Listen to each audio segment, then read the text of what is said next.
Ouais, ouais, bah, je vais récupérer le numéro 10 de Messi, voilà, c'est comme ça, c'est la prophétie, ça devait se passer comme ça.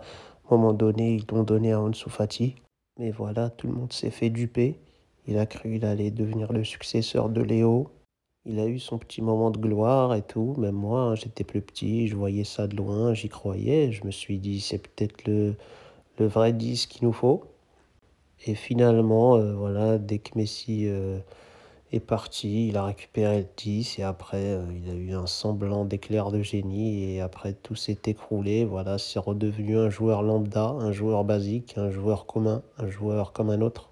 Et de l'autre côté, ben voilà, c'est la révélation. J'arrive, j'explose, je remets tout sur le bon pied, voilà, je remets les pendules à l'heure et à un moment donné, les gens, ils me regardent que moi. On regarde plus Ansu Fati et on me voit avec mon petit âge, mon petit numéro et on se dit qu'en fait, c'est lui.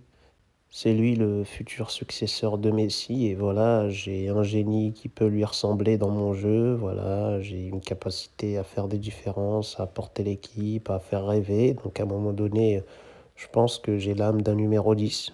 Et puis c'est tout bénef, que ce soit marketingment parlant, en termes de flow, en termes de style, en termes voilà, tout ça, tout est lié, tout va bien ensemble pour que j'ai ce numéro 10. Donc voilà, je suis désolé pour Ansu Fati, mais voilà, je vais lui péter le numéro 10. Il n'est pas assez digne de porter ce numéro, surtout après un Léo Messi. Je pense que voilà, il me revient de droit. Je pense que c'est un numéro que je porterai mieux que lui. Voilà, il me va mieux qu'à lui et mieux qu'à n'importe qui dans l'équipe. Donc voilà, à un moment donné, tout est clair, toutes les portes sont ouvertes pour que ça soit moi le numéro 10 de cette équipe. Et puis aussi, je sais qu'ils essayent de me caresser dans le sens du poil, tu vois, ils essayent de me valoriser, de me dire t'es un bon numéro 10 et tout, vas-y, prolonge ici et tout, c'est ta famille, c'est ton club, l'histoire est belle. Comme ça, je demande pas de revalorisation salariale ou quoi, mais je vais faire comme Léo, moi, tout doucement, je vais les dépouiller, hein. Je suis là, l'histoire est belle, le Barça, c'est mon club depuis tout petit, tout ça, je kiffe et tout, j'essaye de devenir une légende ici.